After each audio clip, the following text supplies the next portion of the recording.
Paul Biya, les nouvelles ne sont pas bonnes, la présidence offre un avion médicalisé. Bonjour et bienvenue à tous sur Camé Info 1, la meilleure chaîne d'information et d'actualité au Cameroun. Si vous êtes nouveau sur la chaîne, je vous invite à cliquer sur le bouton d'abonnement là en dessous, et d'activer la cloche de notification pour ne rien manquer de nos prochaines vidéos. Et surtout n'hésitez pas à laisser vos avis en commentaire, à la fin de cette vidéo. L'avion qui transporterait Paul Biya depuis quelques semaines. Lorsque le chef de l'État quittait Yaoundé pour les USA, et les USA pour Genève, il y a quelques jours, l'avion qui le transportait était un avion équipé d'une petite clinique à bord.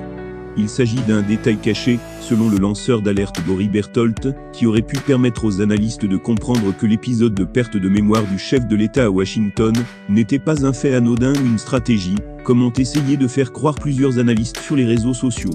Depuis l'incident du retour de Yaoundé ou dans le sérail, l'on a cru qu'il était mort, alors qu'il revenait sur Yaoundé en hélicoptère. Des mesures supplémentaires ont été prises. Désormais, quand Paul Biya voyage, le cabinet civil affrète un avion médicalisé pour son séjour. C'est un hôpital volant. Rien ne peut lui arriver à l'intérieur, écrit le lanceur d'alerte. C'est le cas par exemple de l'avion qu'il a emprunté récemment pour se rendre aux États-Unis. D'ailleurs, c'est le même qu'il emprunte depuis un certain temps. Un avion de pilote, 5 stewards, équipage minimum selon service demandé et durée du voyage.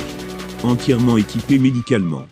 Pour les experts, aucune surprise humainement maîtrisable ne peut se produire dans cet avion.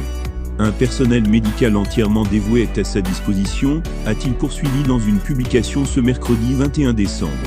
En effet, cette information ne surprend pas, dans la mesure où le chef de l'État a bientôt 90 ans, et apparaît de moins en moins souvent en public. Lors de son dernier voyage en Suisse, la presse de ce pays, qu'il a si bien souvent accueilli, décrivait un homme très malade, qui vivait ces derniers jours parmi les... Là, nous sommes au terme de la vidéo. Surtout n'oubliez pas de vous abonner, et de cliquer sur la cloche de notification, pour recevoir le top des informations et actualités au Cameroun.